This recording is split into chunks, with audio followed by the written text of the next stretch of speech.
আলা হযরত ছিলেন কলম সম্রাট। আলা হযরতের অনেক পরিচয় থেকে একটা পরিচয়, উনি কলম সম্রাট ছিলেন, শ্রেষ্ঠ লেখক ছিলেন। তো শ্রেষ্ঠ লেখক উনি কি লিখতেন ওনার কলম দ্বারা, অনেকগুলো বিষয় সেখানে জড়িত রয়েছে। সবগুলো আলোচনা করা সম্ভব নয়, উল্লেখযোগ্য কয়েকটা স্বল্প সময়ে আলোচনা করার নিয়ত করেছি। আল্লাহ এই ওলির জিকির, এটাকে আল্লাহ ইবাদত বলেছেন, এবং ওলি আল্লাহদের জিকির হলে সেখানে আল্লাহ রহমত নাজিল হয়।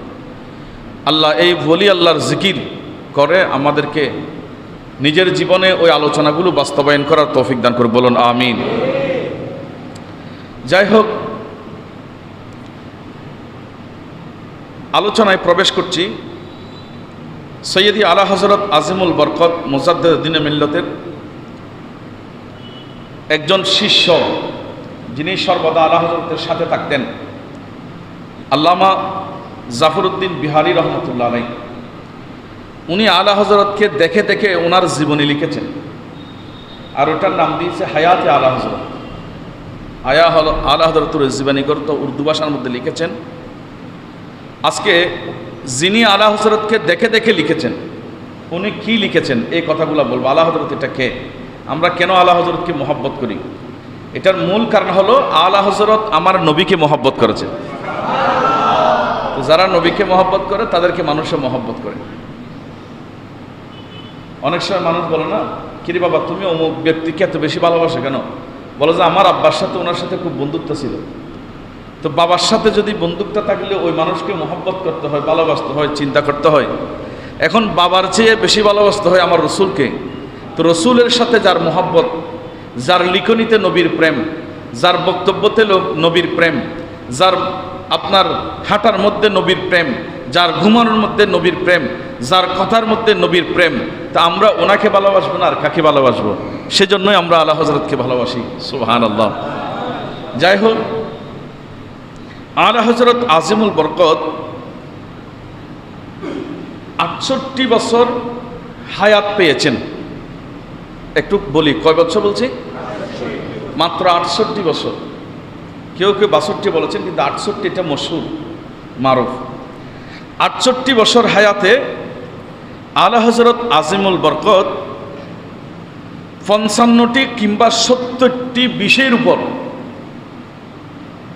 1400 কিংবা 1500 অর্থাৎ 1500 কিতাব লিপিবদ্ধ করেছেন। 68 বছর হায়াত থেকে 14 বছর মাইনাস হবে, কিংবা 13 বছর মাইনাস হবে, কারণ উনি 13 বছর শেষ হওয়ার পর 14 বছর যখন পড়লেন তখন থেকে লেখা আরম্ভ হলো, ফতোয়া লেখা শুরু করলেন। তাহলে আপনাকে 54 বছর, 54 বছর বয়সে উনি 1500 কিতাব লিখেছেন। তাহলে জাতিকে কেমন উপহার দিলেন, কি দিলেন, এটা কেমন ছিলেন, এগুলো কিভাবে বর্ণনা করব? ওই 1500 কিতাবের মধ্যে প্রত্যেক কিতাবের মধ্যে আমার নবীর শান ও মান, ইজ্জত আজমত নিয়ে উনি আলোচনা এনেছেন। বিশেষ করে রসুলে পাকের তারিফ প্রশংসা করার জন্য স্বতন্ত্র একা একটা কিতাব লিখে ফেললেন উনি, প্রায় 200-250 পৃষ্ঠার, যেটার নাম দিয়েছে হেদায়েকে বকশিস। এই যে দেখেন, এই কিতাবটা 4 ভাষায়, আমি অনেক আগে নিয়েছি, 4 ভাষার মধ্যে লিপিবদ্ধ করেছেন। এখানে আপনার আরবি ভাষা রয়েছে, ফার্সি ভাষা রয়েছে, উর্দু ভাষা রয়েছে এবং হিন্দি ভাষা রয়েছে। 4 ভাষার মিশ্রণে সাহিত্যিক অনন্য ভাষা দিয়ে পুরা কিতাবটা শুধু আমার নবীর নাতের উপর লিখেছেন। তাহলে উনি কেমন আশিক রাসূল ছিলেন? এই কিতাবের অনেক বৈশিষ্ট্য আছে, এতগুলো বলা যাবে না, একটাই বলি। আলা হযরত এই কিতাবের যখন এই নাতটা লিখলেন, যেটা আমি শুরুতে আপনাদেরকে পড়ে শুনিয়েছি, উনি কি মাহাকিনে দিলকে গুনছে কিলা দিয়ে হে, এটা লিখলেন। লিখে এখনো নিচের লাইন, লাস্ট লাইন যেটা, সেটা লিখেন নাই, নিচের শেষ কলিটা লিখেন নাই। এমন টাইমের মধ্যে আলা হযরতের মেজো ভাই মৌলানা হাসান রাজা, উনি সে সময়ের কবি ছিলেন, বড় লেখক ছিলেন, বড় আলেম ছিলেন, নাত লিখতেন, উনিও কবিতা লিখতেন, নাত লিখতেন। তো ওনার একজন উস্তাদ ছিলেন দিল্লির দাগে দেহলভী রহমতুল্লাহ আলাইহি। ওনার কাছে উনি কিছু নাত লিখে, কিছু কসিদা কিংবা কাব্য কবিতা লিখে উস্তাদের কাছে যাচ্ছে। ওনার বাবা নাই তখন, বড় ভাইয়ের কাছে অনুমতির জন্য গিয়েছেন। দেখেন ওলি আল্লাহদের পরিবার থেকে অনেক কিছু শিখার আছে। আজকে রাত আলা হযরতের উরুসের রাত, সেজন্য আজকে এই বিষয়টা আনলাম। বড় ভাইয়ের কাছে গিয়ে বলতেছে, হুজুর আপনি যদি অনুমতি দেন আমি বেরেলি থেকে আমার বড় ভাই আমার উস্তাদ দিল্লির দাগে দেহলভী রহমতুল্লাহর কাছে যাব, আপনার কাছে একটু অনুমতি চাচ্ছি। বাবার থেকে অনুমতি নিয়ে, বাবা না থাকলে বড় ভাই থেকে অনুমতি নিয়ে, এগুলো হচ্ছে আদব, শিষ্টাচার, ভদ্রতা। আল্লাহ আমাদেরকে এগুলো রক্ষা করার সেই তৌফিক দান করে, বলুন আমিন। তো বড় ভাই বললেন, কি জন্য যাবে তুমি? ইমাম আহমদ রাজা বলতেছে, হাসান রাজাকে কি জন্য যাচ্ছ? বলতেছে, বড় ভাই আমি যাচ্ছি, আমি কিছু নাত লিখেছি, তা আমার নাথের মধ্যে কোনো ভুল আছে কিনা একটা আমার উস্তাদ, উনি যুগশ্রেষ্ঠ মুহাদ্দিস ছিলেন, উনি একজন কাব্যকার, উনি একজন কবি ছিলেন, লেখক ছিলেন, নাত লিখতেন। তো ওনার কাছে যাচ্ছি, আমার ভাষাগত কোনো সমস্যা থাকলে এগুলো একটু সংশোধন করে দেবেন, বা আমার বিরাম চিহ্নের মধ্যে কোনো সমস্যা থাকলে এগুলো সংশোধন করে দেবেন, সাংঘাতিক চিহ্নত কোনো সমস্যা থাকলে এগুলো এই সমস্যাদি চিহ্নিত করে সমাধানের জন্য আমি আমার ওস্তাদের কাছে যাচ্ছি। তখন আলা হযরত এই নাটটা লিখলেন, বলছেন তুমি যখন যাচ্ছ তুমি গিয়ে শুধু তোমারগুলো না, আমি একটা আমার নবীর নাট লিখেছি, আমার নাটটা একটু তোমার উস্তাদকে দেখায় আনো। সুবহানাল্লাহ বলেন না। হাসান রাজাকে এই নাটটা দিলেন, উনকি মাহকিনে দিলকে গুনচে কিলা দিয়ে হে, জিস রাহে চল গই হে কুচে বাঁচা দিয়ে হে। এটা শেষ পর্যন্ত যা আছে কলি সবগুলো লিখে ওনাকে দিলেন, লাস্টের করে লিখেন নেই। তো উনি নিয়ে হাসান রাজা বলতেছে, আমি প্রথমে আমার যা লিখনি, আমি যা কিছু লিখেছি সব কিছু আমার উস্তাদের কাছে দিলাম। উস্তাদ যেখানে যেটা শুদ্ধ করার দরকার শুদ্ধ করলেন। লাস্টে আমি আমার পকেট থেকে বের করে আমার বড় ভাই ইমাম আহমদ রেজা খাঁ ফাজলে বেরলভীর ওই লেখাটা দিলাম, যে আমার ভাই একটা নাত লিখেছে, এটা একটু আপনাকে দেখাইতে বলতেছে। যে মুহূর্তে মুহাদ্দিস দাগে দেহলভী রহমতুল্লাহ আলা হযরতের নাত দেখলেন, উনি পড়া আরম্ভ করলেন, ঢুলতেছে। আর হাসান রাজা বলতেছে, আমি দেখতেছি আমার উস্তাদের দুনো চক্ষু দিয়ে পানি পড়া আরম্ভ করে দিয়েছে। উনি পড়তেছে, ঢুলতেছে, চোখ দিয়ে পানি পড়তেছে। কি পড়তেছেন? অন্যে কি महकने दिल के गुनचे खिला दिए है, जिस राह चल गई है कोचे बचा। अल्लाह क्या जहन्नम अब बेनसर्द होगा, अल्लाह क्या जहन्नम अब बेनसर्द होगा। रू रू के मुस्तफ़ा ने, रू रू के मुस्तफ़ा ने दरिया बहा दिए हैं, उनकी महक ने दिल के गुंचे। अल्लाहुम्मा सल्ले मौलाना मुहम्मद वाला।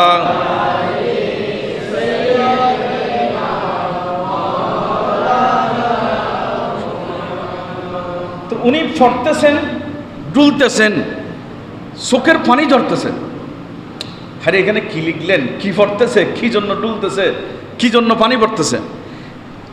আলা হযরত তো অনেক কিছু লিখেছে, আমি প্রথম কলিটার শুধু আপনাদেরকে শুনে এরপরে আর দুটা কথা বলে আমার মূল পয়েন্টে যাচ্ছি।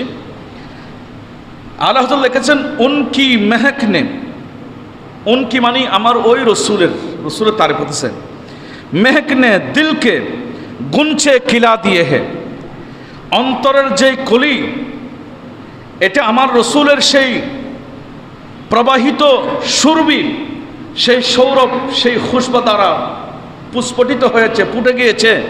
এবং উনি বলতে বলতে এরকমও বলেছেন, জিস রাহে চল গয়ে হে কুচে বাঁচা দিয়ে হে।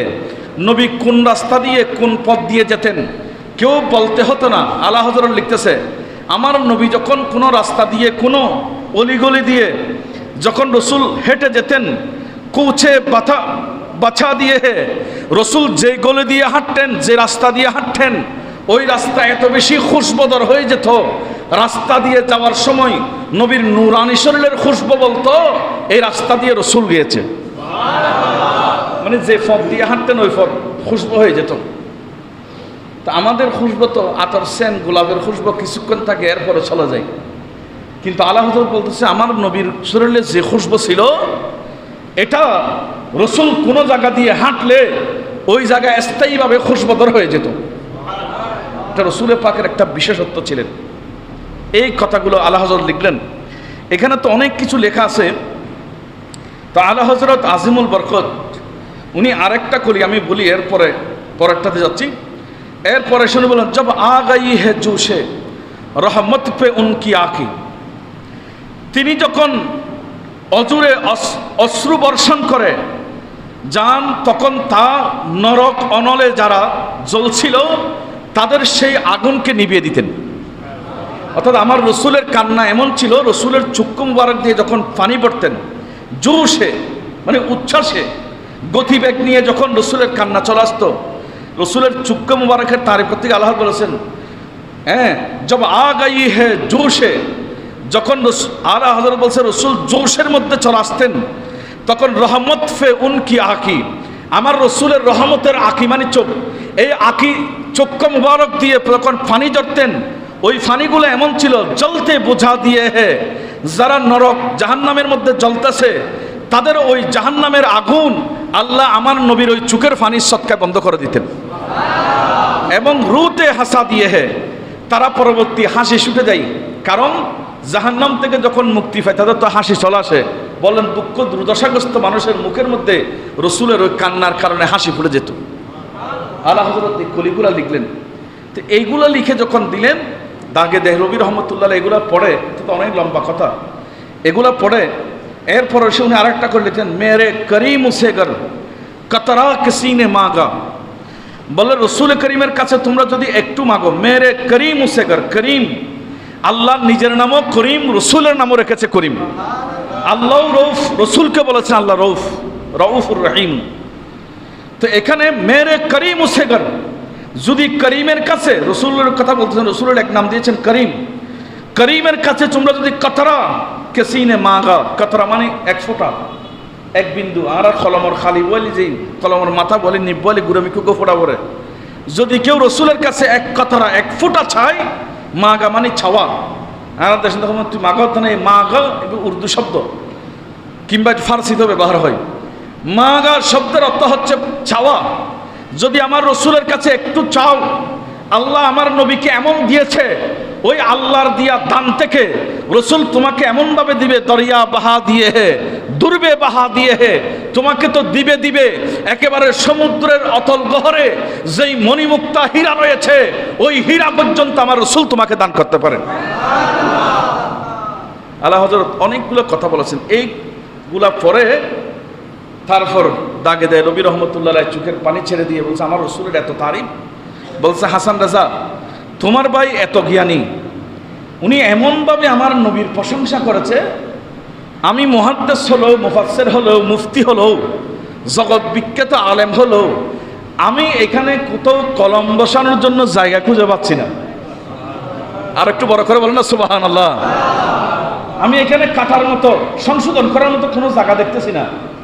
তো বরং আমার এখন ইচ্ছা হচ্ছে আমি দুটা লাইন লিখি। তো তোমার ভাইকে বলবে আমার এই লাইন যাতে এই নাতের লাস্টে রাখে, মানে এটার লাস্টে। তখন লাস্টের এই কথাটা কিতাবের লাস্টে একটা লাইন আছে, এই যে আপনারা দেখেন এখন আল্লাহ এখানে অসংখ্য নাত লিখেছেন। এতগুলো লিখার পরে এই নাতটার অংশটা এটা আল্লাহ লিখেন না, এটা দাগে দেলবীর রহমত লিখেছেন। নাতের শেষ অংশ এখানে আল্লাহ যোগ করে দেন, কি লিখলেন? মুলকে সুখন কি শাহী তুমকো রেজা মুসাল্লাম। সুবহানাল্লাহ বলেন না। দাগে দেলবী এটা লিখতেছেন, মুলকে সুখন কি শাহী तुमको रज़ा मुसल्लम जिस्मते आ गई हो सिक्के बिठा दिए हैं उनकी महक ने दिल के গুনচি কিলা দিয়ে হে দাগে দিল। এবং আলা হযরতের তারিফ করতেছে, কেউ দেখেন আলা হযরত রসুলের তারিফ করেছে, উনি আলা হযরতের তারিফ করতেছে এইভাবে, মুলকে সুখন কি শাহী, মুলক মানে পৃথিবী, সুখন মানে ভাষা। বলেন পুরো পৃথিবীর মধ্যে যত মানুষ ভাষা জানে, পদ্য এবং গদ্য, কাব্য আকারে, সাহিত্য আকারে, যদি সাহিত্যের জগতে ঢুকি, আলা হযরত উনি বলতেছে আপনি হচ্ছেন একজন সাহিত্যিক। যদি কবিতার জগতে ঢুকি, তখন দেখি আপনি একজন বড় কবি। যদি আমি পৃথিবীর যে কোনো ভাষার উপর জ্ঞান আছে এরকম কোনো ব্যক্তিকে যখন দেখি, তাহলে আপনাকেই দেখি আপনি হচ্ছে মুলকে সুখন, আপনি হচ্ছে পৃথিবীর ভাষা জগতের মুলকে সুখন কি শাহী, শাহী মানে ভাষা, আপনি হচ্ছেন সাহিত্য জগতের এবং কাব্য জগতের একজন বাদশাহ। বড় করে বলেন সুবহানাল্লাহ। এটা আলা হযরত না, দাগে ধরে বলছে আপনি হচ্ছেন কাব্য জগতের একজন বাদশাহ। এবং আপনার তারিফটা হচ্ছে এমন, তুমকো রেজা মুসাল্লাম, তো তুমি রেজার আমি কি তারিফ করব? বলতে আমি যে আপনাকে সুখন বলেছি, সুখন বলেছি, ভাষাবিদ বলেছি, সাহিত্যিক বলেছি, কাব্যিক বলেছি, এটার প্রমাণ হচ্ছে তুমকো রেজা মুসাল্লাম, মুসাল্লাম মানে স্বীকৃতি প্রাপ্ত।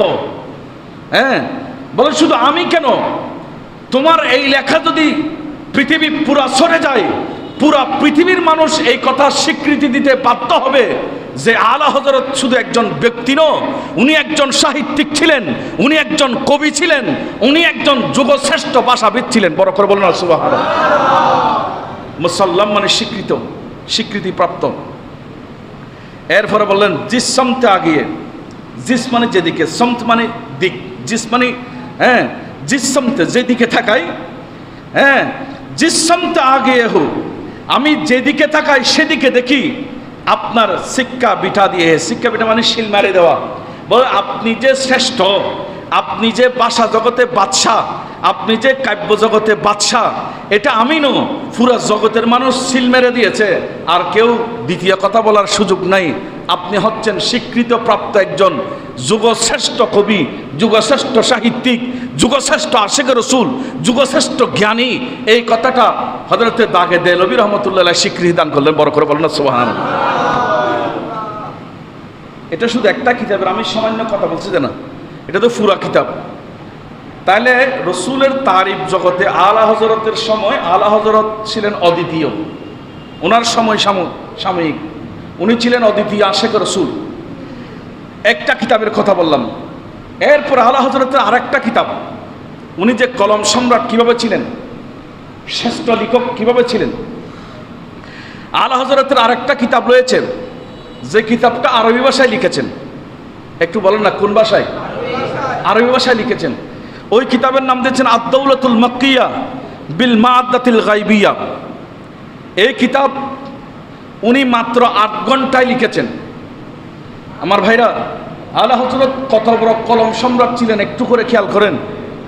আলা হযরত আজিমুল বরকত 1323 হিজরিতে, 1323 হিজরিতে দ্বিতীয়বার যখন হজে গেলেন, তখন ভারতবর্ষের আমাদের যারা কবি বন্ধুরা আছে, ওই বন্ধুরা মিলে একটা চিঠি লিখলেন যে আমাদের ভারত উপমহাদেশে যিনি বেদাতের বীজ বপন করেছেন, উল্টাপাল্টা কথা বলেন, মানুষকে গুনার দিকে নিয়ে যান, উনি এখন সৌদি আরব যাচ্ছে।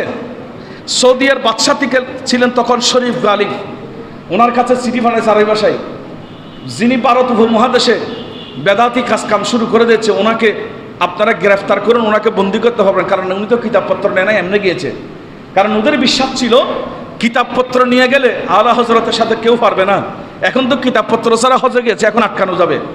তো আলা হযরতকে সেখানে শরীফ গালিব সেই সময় আপনার 1323 হিজরিতে ওনাকে ধরলেন, ধরে সেখানে বললেন তুমি বলো রসুল গায়েব জানে, এটা শিরিক, গায়েব জানে একমাত্র আল্লাহ। তাহলে হযরত বলছেন আল্লাহ তো আমার নবীকেও গায়েবের ইলম দান করেছেন। বলে এটা এমনি বললে হবে না, লিখে দাও। তখন আলা হযরত যখন বললেন লিখে দিতে, তখন এখান তো রেফারেন্স গ্রন্থ নাই, আরেকটা কিতাব থেকে দেখে দেখে, কোরআন শরীফ থেকে দেখে দেখে, হাদিস শরীফ থেকে দেখে দেখে লিখবে সুযোগ নাই। আলা হযরত বলেন আমাকে একটু সময় দেন। কয় ঘন্টা? মনে বেশি লাগবে না, 8 ঘন্টা সময় দিলে হবে। তো 8 ঘন্টার মধ্যে 150 পৃষ্ঠা, 150 পৃষ্ঠার উচ্চাঙ্গ আরবি সাহিত্যিক ভাষা দিয়ে নবী গায়েব জানে, এই বিষয়ের উপর উনি একটা কিতাব লিপিবদ্ধ করে দিলেন উচ্চাঙ্গের আরবি ভাষা দিয়ে, যেটা অনেক আলেম এমনি মৌলবী দাবি করে দেখে দেখে রিডিংও করতে পারবে না। আর দৌলতুল মক্কিয়া বিল মাদাতিল গাইবিয়া কিতাবের নাম দিয়েছেন আরবি ভাষায়। যখন লিখে দিলেন, বাদশার হাতে দিলেন, বাদশা ওনার দরবারে মজলিসে হেরামাইন শরীফাইনের মুফতিদেরকে ডাকলেন। হেরামাইন দুনো হেরমের, মক্কা এবং মদিনার যারা বড় বড় আলেম তাদের সবাইকে ডাকলেন। ডেকে ওইখানের সাবেক আপনার গ্রেট মুফতি, শ্রেষ্ঠ মুফতি যিনি সালে কামাল রহমতুল্লাহ আলাই, ওনাকে বললেন, এই ইমাম আহমদ রেজা কি লিখেছে, আহমদ রেজা কি লিখেছে এটা একটু ফরেস্ট শুনো তো তুমি দেখি। মুফতিরা তোমরা সবাই শুনো, আজকে যদি এই ফতোয়া যথাযথ না হয় তাহলে ওনাকে শেষ করে দেব। যখন মুফতি সাহেব আলা হজরতের 150 পৃষ্ঠা ব্যাপী ওই লিখনি যখন ঘর ঘর করে পড়া আরম্ভ করলেন, মুফতি সাহেব পড়ে উনিও আশ্চর্য হয়ে গেলেন, হেরামাইন শরীফাইনের মুফতির আশ্চর্য হয়ে গেলেন। বাদশাকে যখন বুঝাই দিলেন, বাদশা বলতেছে, এবার আমি বুঝেছি, আর কোনো সমস্যা নাই। আলা হজরত ইমাম আহমদ রেজা যে বলেছে আমার নবী গায়েব জানে, কথাটা সঠিক, এটার উপর বাদশাও সত্যায়িত করলেন। হেরামাইন শরীফাইনের সমস্ত মুফতিরা আপনার স্বাক্ষর করলেন এবং সবাই মেনে নিলেন আমার নবী গায়েব জানে। ওই কিতাব এখনো পুরা পৃথিবীতে ছড়ে আছে, আর দৌলতুল মক্কিয়া বিল মাদাতিল গাইবা। যারা বলে আমার নবী গায়েব জানে না, আমি তাদেরকে বন্ধু বলে বলবো, আপনারা এই কিতাবটা পড়ে দেখুন। আর দৌলতুল মক্কিয়া বিল মাদাতিল গাইবিয়া পড়ে দেখেন না, বালাগাত, ফাসাহাত, ইলমে নাহু, ইলমে সরফ, ইলমে মান্তিক, সকল প্রকারের ইলম দিয়ে আলা হযরত কোরআন দিয়ে, হাদিস দিয়ে, ইজমা দিয়ে, ফিকহ দিয়ে, সমস্ত কিছু দিয়ে প্রমাণ করেছে আল্লাহ আমার নবীকে গায়েবের ইলম দান করেছে। আপনি পড়ে দেখেন, উপরের লেভেল দেখে মন্তব্য করলে হবে না, ভিতরে কি আছে খেয়ে মন্তব্য করতে হবে, তাহলে আপনার বুঝে চলে আসবে। প্রিয় হাজরিন, আলা হযরতের এটা একটা গেল কিতাব। আলা হযরতের আরেকটা কিতাব দেখেন, কোরআনের পৃথিবীতে বহু অনুবাদ গ্রন্থ রয়েছে, কোরআনের অনুবাদ অনেকজনে করেছেন। তো আলা হযরতের একজন শাগরিদ মুফতি আমজাদ আলী আজমি রহমতুল্লাহ আলাইহি আলা হযরতকে পেশ করলেন, হুজুর এখন পুরা দুনিয়াময় অনেক মানুষ কোরআনের অর্থ করেছে, কিন্তু কোনো অর্থ পড়ে আমাদের দিল ভরতেছে না। তা আপনি যদি একটা কোরআনের তরজমা লিখে দেন, সংক্ষিপ্ত ব্যাখ্যা লিখে দেন, আমরা কোরআনটা সহিভাবে বুঝতে পারবো। তা আলা হযরত ওনাকে বললেন, ঠিক আছে। আলা হযরত মুখে বললেন, উনি লিখলেন, অনেক লম্বা ঘটনা। মুফতি আমজাদ আলী আজমি রহমতুল্লাহ আলাইহি মুখে বলতেছে, এমনি স্বাভাবিক একজন মানুষের মুখে কত কিছু জানা থাকে, মুখে বললেন। তা আলা হযরতের তরজমা এটা পুরা পৃথিবীর মধ্যে শ্রেষ্ঠ তরজমা। আজকে আমাদের যারা কওমি ভাইরা, তাদেরকে আমরা বন্ধু বলে বলি, আপন বলে বলি, একটু যাচাই করেন, আপনি তুলনা করেন জিনিসটা কোথায়, আজকে দূরত্বটা কোথায়। দেখেন কোরআন শরীফ সূরা দোহা আয়াত নম্বর 7 পারা নম্বর 30, সেখানে একটা আয়াত আছে, ওয়াজাদাকা দাল্লান ফাহাদা। আলা হযরত কোরআনের অর্থ কিভাবে লিখতেন আমি এই জিনিসটা আপনাদেরকে বোঝাতে চাচ্ছি। তো সেখানে আমাদের যারা কওমি বন্ধুরা আছেন তারা অর্থ লিখেছেন, ওয়াজাদাকা দাল্লান ফাহাদা, মানে তিনি তোমাকে পাইলেন পথ সম্পর্কে অনভিহিত। তার মানে ওরা বোঝাতে চাচ্ছে রাসূল পথহারা ছিলেন। আরো বড় করে বলেন না, পথ সম্পর্কে অনভিহিত মানে পথ সম্পর্কে জানে না, মানে বালাফত কোনটা একটা রাসূল জানতেন না, কিন্তু আল্লাহ পথ দেখাইছে, কোরআনের অর্থ করেছে। এখনো বাংলা কোরআন যাদের মোবাইলে আছে আপনারা চার্জ দিয়ে দেখতে পাবেন, সূরা দোহা 30 নম্বর পারা। মানুষের ঈমান কোথায় যাচ্ছে, এগুলো যদি পড়ে মানুষের কি ঈমান থাকবে? ওয়াজাদাকা দাল্লান ফাহাদা বলতেছে আল্লাহ তোমাকে পথহারা পেয়েছে, পরবর্তী পথের দিশা দিয়েছে।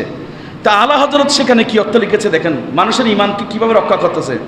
আলা হযরত বলছে, হে রাসূল, আল্লাহ আপনাকে পেয়েছে আল্লাহর প্রেমে আত্মহারা, পথহারা না, আল্লাহর পাগল, আল্লাহর দেওয়ানা হিসাবে পেয়েছে। তাহলে কোথায় পথহারা, কোথায় আল্লাহর দেওয়ানা, অর্থটা কি কোনো সম্পর্ক আছে? দেওবন্দ থেকে শুরু করে যতগুলো আমাদের কবি ভাইয়ের অর্থ করেছেন সবাই অর্থ লিখেছেন এটাই। আমি চ্যানেলের মাধ্যমে যারা শুনবে বা আজকে যারা শুনতেছেন, আমি বলবো তুলনামূলকভাবে আপনারা স্টাডি করেন। যদি না পান আমাদের কাছে আসেন, আমরা দেখাই দেব। স্টাডি করেন, আমি কাউকে খারাপ বলবো না, আপনারাও খেদমত করতেছেন, দিনের কষ্ট করতেছেন, কিন্তু ভাইরা আমার কষ্ট তো অনেক হচ্ছে, এটা শুদ্ধ রূপে করেন না। এখানে গিয়ে গলত করে আপনি তো একটার জন্য সব কিছু নষ্ট করে দিচ্ছেন। যেমন এক মন দুধকে যদি একটা লেবুর রসের এক ফোঁটা নষ্ট করে দিতে পারে, আপনার সারা জীবনের এই খেদমত, মাদ্রাসা বানানো, মসজিদ বানানো, দরস তদরিসের খেদমত, রসুলকে যখন ফথারা বলবেন, আপনার সমস্ত খেদমতটা একেবারে লেবুর ফোঁটার মতো শেষ হয়ে গেছে। কথা বলেন না, ঠিক না? এরপরে দেখেন কোরআন শরীফ 26 নম্বর পারা, সূরা ফাতিহা, সেখানে 2 নম্বর আয়াত, সেখানে আল্লাহ বলেছেন লিয়াগফিরা লাকাল্লাহু মা তাকাদ্দামা মিন যামবিকা ওয়া মা তাআখারা ওয়া ইউতিম্মা নি'মাতাহু আলাইকা। এই আয়াতের অর্থ করতে গিয়ে আমাদের কওমি বন্ধুরা অর্থ করেছেন, আল্লাহ তোমার অতীত ভবিষ্যতের ত্রুটিসমূহ ক্ষমা করেছেন, মার্জনা করেছেন। তার মানে রসুল থেকে গুনাহ ছিল, আল্লাহ গুনাহগুলো মাফ করে দিয়েছেন। আরো বড় করে বলেন না নাউজুবিল্লাহ। আপনারা যারা সাধারণ মুসল্লি, আমি ইমাম বাদ দিলাম, মুহাদ্দিস মুফাসসির বাদ দিলাম, আমি যদি বলি নবীর থেকে গুনাহ ছিল, আপনারা কি আমার পিছনে নামাজ পড়বেন? না, মাথা কা পড়িবেন না? হ্যাঁ, যদি হয় রসুলুদ্দিন গুনাহ ছিল, আমরা কি আমার পিছনে নামাজ পড়বেন না? ডাইরেক্ট কোরআন শরীফের বাংলা অনুবাদ লিখি রে কওমি বন্ধু বলে, এটা লেখেন যে রসুল উনি অর্থ লিখেন, তিনি তোমাকে পাইলেন না। ওই আয়াতের মধ্যে আল্লাহ তোমার অতীত ভবিষ্যতের ত্রুটিসমূহ ক্ষমা করেছেন। ত্রুটি মানে গুনারি, ভুলেরই, রসুলের ভুলসমূহ আল্লাহ মাফ করেছেন। তা আমার রসুলের কি কোনো ভুল ছিল? রসুলকে বেগুনা মাসুম করে আল্লাহ পাঠিয়েছে। শুধু আমাদের নবী না, কুল্লু আম্বিয়াই মাসুমুন। আকাইদা নসবি খুলেন, আকিদা হচ্ছে এই, একজন আদম আলাইহিস সালাম থেকে শুরু করে আমাদের নবী পর্যন্ত কোন নবীর একটাও গুনাহ নাই, সমস্ত নবী হচ্ছে বেগুনা মাসুম। বড় করে বলেন না সুবহানাল্লাহ। এটা হচ্ছে আকিদা। তো আলা হযরত সেখানে কি লিখলেন দেখেন, কোরআনের তর্জমা আলা হযরত করেছে, অন্য কেউ করেছেন। আলা হযরত লিখতেছে, আল্লাহ আপনার কারণে আপনার উম্মতের গুনাহকে ক্ষমা করে দিয়েছেন।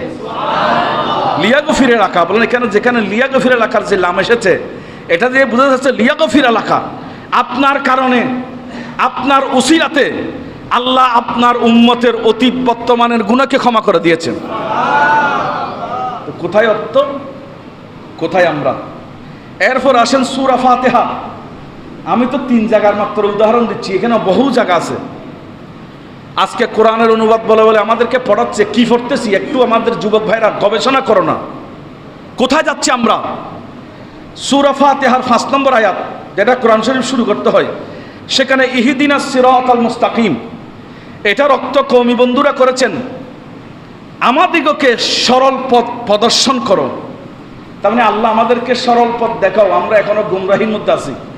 অর্থ লিখেছে এটা। আর আলা হযরত কি লিখেছেন? আলা হযরত লিখতেছেন দেখেন, আমাদেরকে সোজা পথে পরিচালিত করুন। তার মানে আমরা সঠিক পথের মধ্যে আছি, ওই পথের মধ্যে স্থায়ী রাখুন। তাহলে 2 অর্থের মধ্যে কোথাও কতটুকু ডিফারেন্স, পার্থক্য রয়েছে। এই ভুলগুলো আলা হযরত আজিমুল বরকত ধরে উনি কানজুল ঈমান নাম দিয়ে কোরআনের সেই তরজমাতুল কোরআন এই কিতাবটা লিখে দিলেন, যাতে আমাদের কোরআন পড়ে ঈমানটা ধ্বংস না হয়। এখানেই হচ্ছে আজকে আমাদের মধ্যে দ্বন্দ্ব, সমস্যা। আমরা তো অনেকে বলি কলমা একটা, টুপি একটা, হাদিস একই, কোরআন একই, আমাদের মধ্যে এত ফেরকা কেন, দূরত্ব কেন?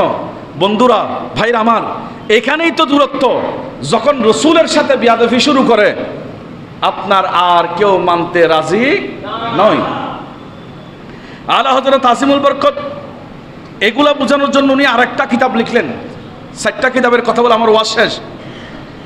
ওটার নাম দিলেন হুসামুল হারামাইন। হুসামুল হারামাইন মানে মক্কা মদিনার তীব্র তরবারি। ওই হুসামুল হারামাইন কিতাবটি আরবি ভাষায় লিখলেন। সেখানে আহলে সুন্নাত ওয়াল জামাত ছাড়া অন্য যারা আছেন তাদের আকীদাগুলো লিখলেন। আরবি ভাষার মধ্যে কিতাবটা লিখেছে। লিখে মক্কা মদিনার 33 জন মুফতি, একটু বলেন কয়জন? এখনো কিতাবে আছে। 33 জন মুফতি ওই কিতাবের মধ্যে স্বাক্ষর করেছেন, মক্কা এবং মদিনার, ভারতের বাংলাদেশের মক্কা মদিনার 33 জন মুফতি হুসামুল হারামাইনের মধ্যে স্বাক্ষর করেছেন, সঠিক বলেছেন। তো সেখানে কি এটা লিখে উনি 5 জনকে কাফের ফতোয়া দিলেন। কথা বলেন না, কয়জনকে? কেন কাফের ফতোয়া দিলেন? কি কারণ সমস্যা কি? আমার ভাইরা, যেখানে সেখানে তো নামাজ পড়তে ঢুকে যান, চিন্তা করেছেন কোনোদিন? যেখানে সেখানে যাত্রার পিছে বালা বলেন, দৌড় দেন, গরু জড়ানো, এই সেই পিছনে দৌড়াও, মাইবে অত হুজুর।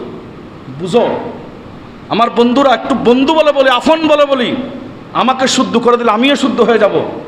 আপনি আসেন, দেখেন কিতাবের নাম দিয়েছে সিরাতুল মুস্তাকিম, পৃষ্ঠা নম্বর 118 নম্বর পৃষ্ঠা, আমি নোট করে নিয়েছি সবগুলো।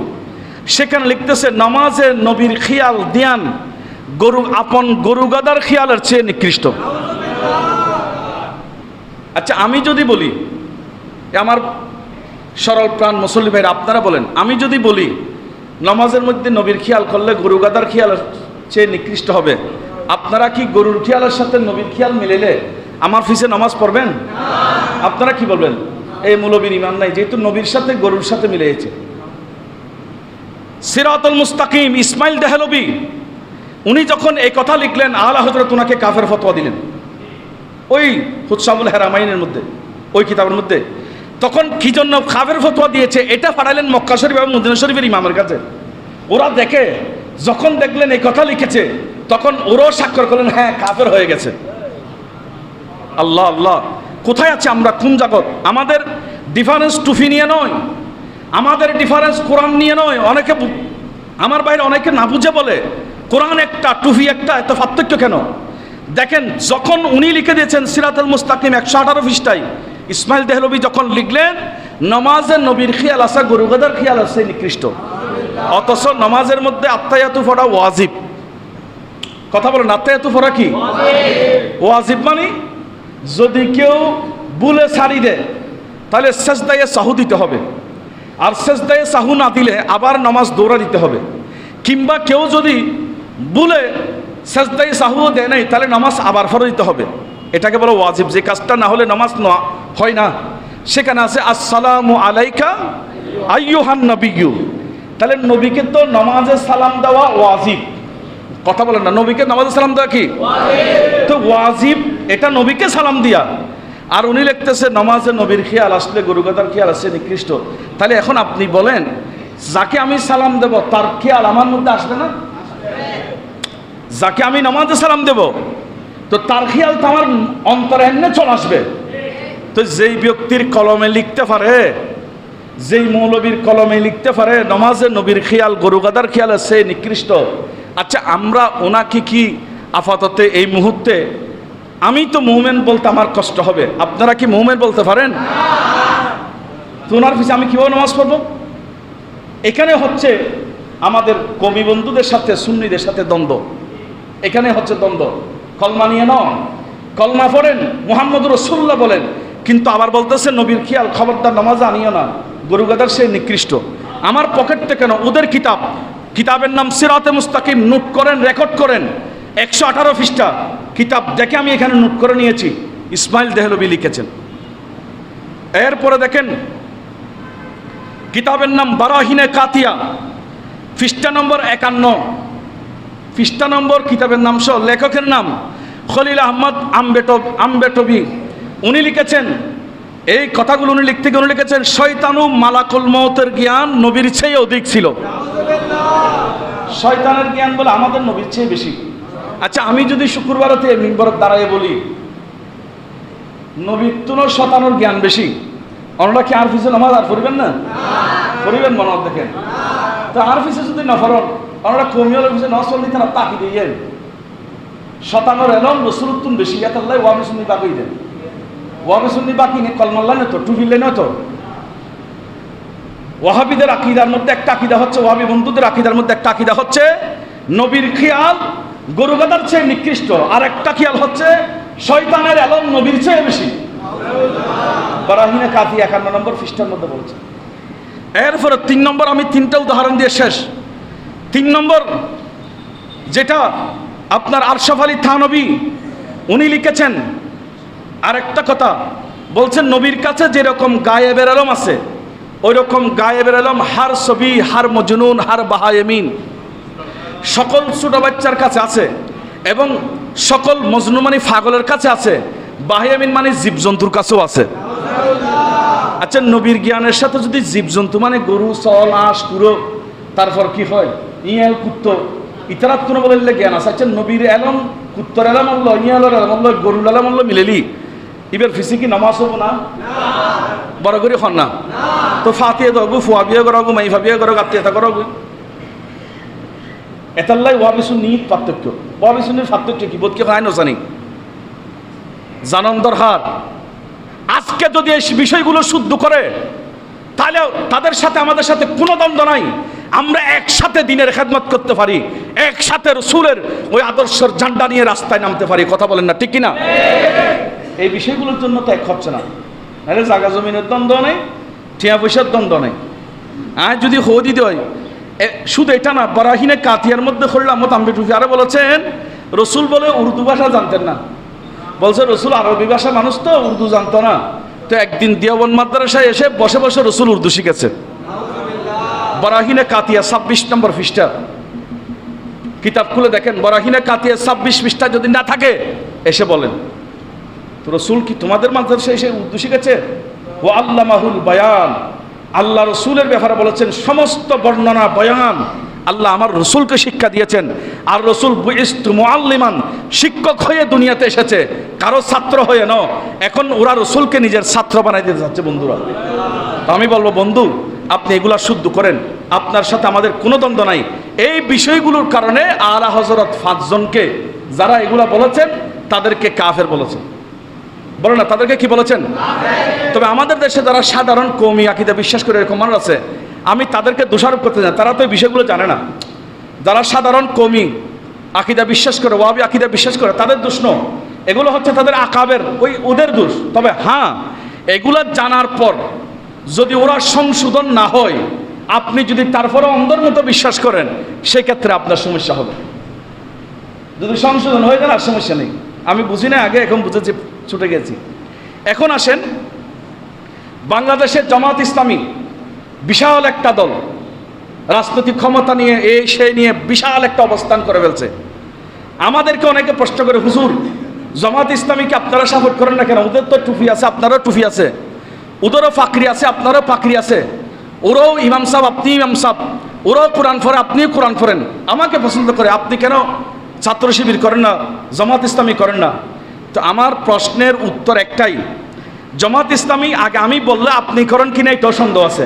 আমার আপনার কাছে প্রশ্ন, জামাত ইসলামের যিনি প্রতিষ্ঠাতা, ওনার নাম হচ্ছে আবুল আলা মওদুদী। উনি কি লিখেছে দেখেন, তিনি লিখেছেন, রসুল এমন যিনি অপরের কল্যাণ অকল্যাণ দূরের কথা, নিজের কল্যাণও নিজে করতে পারে না। আরেকজনের লাভ ক্ষতি তো দূরের কথা, হয়তো নিজের লাভও নিজে করি না পারেন। তো হুজুর এটাকে আপনি বানায় বলে দিলেন। ওনার লন্ডনের ভাষণ নামের যেই আপনার ছোট্ট পুস্তিকা রয়েছে, সেটা 16 নম্বর পৃষ্ঠার মধ্যে আপনি দেখেন ওনার বক্তব্য এটা রয়েছে। তো এখন যদি রসুল নিজের লাভ ক্ষতি নিজে করতে পারেন না, মানুষের লাভ তো দূরের কথা, এই কথা বলে, তার পিছে কি নামাজ পড়া আমার পক্ষে সম্ভব? তো তার ভিতরে নামাজ পড়া সম্ভব না হলে তার পিছে আমি রাজনীতি করা কিভাবে সম্ভব হবে? এটা তো ফার্স্টেই আসে না। আমার রসুলকে যদি গরু গাধা বলে, আমার রসুলের সামনে যদি বেয়াদবি করা হয়, তার সাথে আমার সাথে সম্পর্ক হতে পারে না। প্রয়োজনে আমার গেটদান যাবে, আমি রসুলের আদর্শের উপর থাকতে চাই। সেজন্যই তো আমি জামাত করি না। শুধু এটা না, উনি আরো লিখেছেন, ওনার রাসায়েল ও মাসায়েল কিতাবের নাম, সেখানে আবুল আলা মওদুদী সাহেব উনি লিখেছেন, নবীগণ মাসুম নয়, এদেরও গুনাহ রয়েছে। আজব তামাশা, নবীরে বলে গুনাহ রয়েছে। জামাতের যিনি প্রতিষ্ঠাতা উনি লিখেন, আচ্ছা তো উনি যদি বলে আমার রসুলের গুনাহ আছে, আপনারা কি মেনে নেবেন? এরকম যদি কেউ বলে রসুলের গুনাহ আছে, তার পিছে কি আপনারা নামাজ পড়বেন? তা আমি কিভাবে ওনার পিছে নামাজ, যার পিছে নামাজ পড়তে হবে তার পিছে রাজনীতি কেন করবো? হ্যাঁ, আমার যারা জামাত বন্ধুরা, শিবির বন্ধুরা আছেন, তাদের কাছে বিনয়ের সাথে আবেদন, এই প্রশ্নগুলো যদি আমাকে বুঝাই দিতে পারেন, শুধু আমি না, আহলে সুন্নতের লক্ষ লক্ষ কোটি কোটি মানুষ আপনাদেরকে সাপোর্ট করবে, সমর্থন করবে। কথা বলেন না ঠিক কিনা? এই আকীদা থাকলে আপনার কাছে যাবে কে? তো দলিল কি? ওয়াজাদাকা দাল্লান ফাহাদা। ওরা দলিল দেয় আল্লাহ কোরআনে বলছে না রাসূলের গুনাহ ছিল, তো এই আয়াতে কি গুনার কথা বলেছে? ওয়াজাদাকা দাল্লান ফাহাদা, আলা হযরত এই ভুলগুলো ধরা দিয়েছে। আল্লাহ বলছে ওয়াজাদাকা দাল্লান ফাহাদা, মানে রাসূল আল্লাহ আপনাকে আল্লাহর প্রেমে আত্মহারা পেয়েছেন।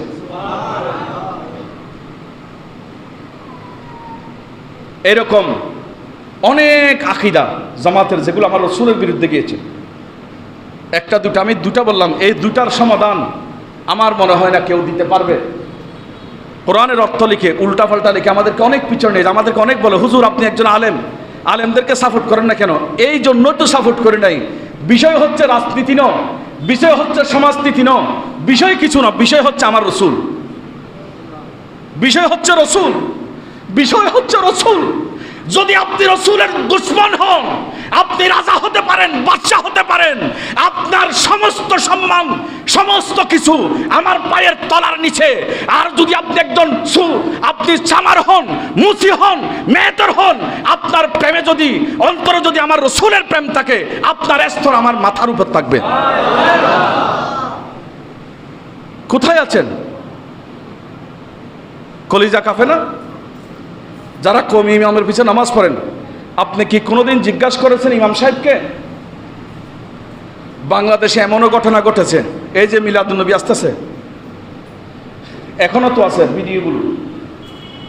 আমাদের দেশের ছেলে আল্লামা শফি সাহেব, আমি মুরব্বী শ্রদ্ধার সাথে ওনাকে বলতেছি, ওনারকে যারা মানেন বিশ্বাস করেন, উনি তো দুনিয়া থেকে চলে গেছেন, আল্লাহ ওনাকে কি করবে এটা আল্লাহর ব্যাপার, এটা আমাদের বিষয় নয়। উনি ওনার স্থানে শ্রদ্ধেয়, সর্বজন শ্রদ্ধেয় ছিলেন। কিন্তু একজন শ্রদ্ধেয় মানুষ হয়ে, বয়োজ্যেষ্ঠ মানুষ হয়ে, উনি ওনার বাসায় বক্তব্য বলেছেন মিলাদুন্নবীর ওরস ফাতিহা, মিলাদুন্নবীর তবরুক খাওয়া এগুলো পায়খানা খাওয়ার মতো। আচ্ছা, যদি পায়খানার সাথে মিলাদুন্নবীকে ওরসকে মিলাইতে পারে, আমার বুঝে আসেন এগুলো কি? তুমি একজন শ্রদ্ধেয় মানুষ, ওনাকে কি নিয়ে আমি সমালোচনা করার মতো আমার তো কোনো এরকম যোগ্যতা নেই। আমি বলবো শুধু ওনার কাছে না, ওনার যারা অনুসারী, আপনার ওনার যারা তাবি রয়েছেন তাদেরকে বলবো, আপনারা কি এগুলোর কোনো সমাধান আপনারা দিতে পারেন না? হয়তো এটা হলো বলেন যে আমাদের মুরব্বী বয়সের কারণে, বার্ধক্যের কারণে বুঝে নেয়, ভুল বুঝেছে, এটার জন্য আমরা দুঃখিত, ক্ষমা চাই। তাহলে তো আমরা আপনাকে খুব কলিজা জড়া ধরতাম। এখনো পর্যন্ত আপনারা বলেন নাই, তার মানে এটাকে আপনারাও সমর্থন করেছেন। কোথায় আছেন? কলমা নিয়ে ফাঁকদন, টুফি নিয়ে বাগন। শুধু কলমা টুফি এক দেখলে এক মনে করিয়েন না, অনেকগুলা বাঘ আছে। নিজের ছেলের জন্মদিন করলে জায়েজ, রসুলের জন্মদিন পালন করলে বলে না জায়েজ। আচ্ছা, উগ্র মতা মানুষ কমি মাদ্রাসা থনিকে জানাজা ফুললি, জমাতি মাদ্রাসা থনিকে জানাজা ফুলি দেখিবেন, উগ্র মতা মানুষ মরি গিয়ে গই জানাজান ফরনের ফোন আর দোয়া করছুম। দোয়া মানে কি? হারা সিটিংকে ভাষায় বুঝি দোয়া মানে আল্লাহর কাছে সন, অহতাই মানুষের কেন মাফ করে দেন। আচ্ছা, খোদার কাছে সন ইয়েন কি মানা হচ্ছে না? বুঝছে না মাথাকা? খোদার কাছে সন ইয়েন কি খারাপ খাস না? আল্লাহর কাছে সন ইয়েন যদি বেদাত হয়েছে খারাপ হয়েছে, কিন্তু যায় সন্নান মনে রাখতে করতে না, দেখা না মোজার না কিছু এর না যায় জানাজা পড়ি আল্লাহর কাছে চাইবো দে, তোরে তুই খোদার কাছেও চাইতে না, তাহলে তোলে ওদের তো মানুষের দুশ্মন ন, তোমারা খোদারও দুশ্মন। হ্যাঁ, ও দেখো না মানা করতে ডাইরেক্ট ওই খদা মনোরাত নগর জুখা দে, তো মনোরাত মানে তো আল্লাহর কাছে চাইতে না। ইয়ন যদি মানা করি দে খোদার কাছে সন, যদি গুণ হয় তো কার কাছে চাইতাম? তুই কাছে। আচ্ছা, এবার হাসিয়ান সালি তলি তুই খোদার কাছে ব্যাগিন যাতে সন দরকার নাই, তরকারি বেরিয়ে কাছে তরহারিও নসাই কে খোদা দিব, তোরা তরহারি বার বলতে হবে। ও তরহারি ই খত ইয়ে তুই অল্প দাও না, তুই এবার কাছে চাই দিয়ে না তো সিরিকি না তো মাঘা সন ঘরত বইতো তো না বউ দিব দিছে করি, তোমার না যায় ফতোয়া। খন জগৎ এই আলা হজরত আজিমুল বরকত এগিন ব্যাগিনের তুলি তুলি ফতোয়া দিয়ে দে, এই বদ্দা আলা হজরত, এই বদ্দা আলা হজরত। কিসবে মুমকিন বাহারে হক গুফতে হস্তে হাম সু সিদ্দিক ও আজিজুল হক তামাম। আর শের বাংলা রহমতুল্লাহ দেওয়ান আজিজুল ফার্সি ভাষা লিখি, সিদ্দিক এবং আজিজুল হক সহ ইতার আরও যারা আছে ইতারা তো হুদের দূর হইত না হদে আল্লাহ সালি মিশে কথা হইতে পারেন আর সব হিসাবে বলে কি মুরব্বী তারা ব্যাকুন মুরব্বী সম্মানে আর এবার বিরুদ্ধ না করি এবার বই মেয়েদের কথাই না শিব যে আল্লাহ সালি মিথ্যা হইতে পারে খড় যাইম এই সমস্ত বিষয় আরা খড় যাইম হার হাসে যাইম এতাল্লাই আরা কমি বন্ধুগুলোর সাপোর্ট করেন না পারি এবং জমাতি বন্ধুগুলোর সাপোর্ট করেন না পারি কিয়া ইতারা রসুল সানাত বেদি বিবেচি দিই আলে আর কোনো জায়গা তারা লই জাগা লই জমিন লই টিয়া লই ফসে লই কোনো কিছু লই সম্পর্ক নয় আচ্ছা অনরা বেলা ব্যাগুম্বর ফুরইন শেষ কথা অনরা যদি খন আর যদি কই ওয়া খবরদার নামাজের নবীর সালাম নয় তু নবীর খেয়াল নয় ইয়ান গরু গাদার খেয়ালের মতো আমরা কি কিন্তু আড়াই মেমসাব বালা আছে কইবেন না কি কইবেন মুসল্লি অর্ধেক যাবি কিন্তু হবুক নামাজও হইতেন না তারপরে যদি আজ যদি হয়ে দেয় ও আর নবীর কি আলম নবীর তোর শতানের আরো বহুত বেশি আছেন তো আমরা কি হইবেন ইয়া মানে নেবেন না ইয়ান আজ যদি হয়ে দেয় নবী তো বহুত গুণা করছি আমরা কি মানে নেবেন না এই হয়তো জমাতর রাখি দেন শিবিরও রাখি দেন ইতারা কিতাবত নাই রাফাতে কিতাবের নাম সব খ্রিস্টান নম্বর সব হলাম ধরেন না আল্লাহ আর বুঝিবার তৌফিক দান করো এতাল্লাই আর আল্লাহ দূরত্ব দেয় আমরা আর কিচ্ছু ন তবে হ্যাঁ আহলে সুন্নাত ওয়াল জামাত যারা আরা বিশ্বাস করি আরা কোনো দুনিয়াবি রাজনীতির আরা সাপোর্ট করতে পারতেন না কিয়া দুনিয়াবি রাজনীতির অনেকগুলো গুণ আছে ইন যে যেতে জিয়ান করবি তিনটার তারা জবাব দিব হ্যাঁ যে সময় জীবের সরকার আর কাছে হুকুম আইব জনগণে বানাইব তাই একজন কি আয় খালিকা সরকার মাত্র না আর তো আর সরকারের মাননের হাত দায়িত্ব তাই মান্যুম তাতুন মানন করব দেশের তাগিদ দেই হ্যাঁ তবে হ্যাঁ যেতে সরকারে আল্লাহর বিরুদ্ধে রসুলের বিরুদ্ধে হইব তুই আইন দেশের মানুষ ব্যাগুণত্ব সরকারের বিরুদ্ধে নাম করিব খোদা রসুল বিরুদ্ধে হইলি ইয়ে তো ইসলামী নীতি আর নামিলি ব্যাগুণ জাহান নাম যাবি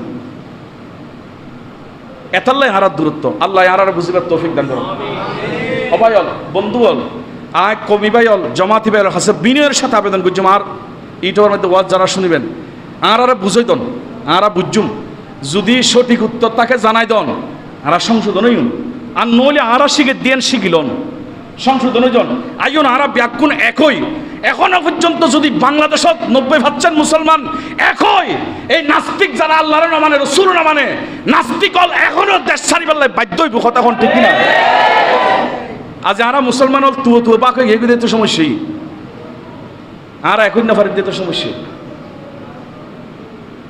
আল্লাহ আর বুঝিবার তৌফিক দান করুক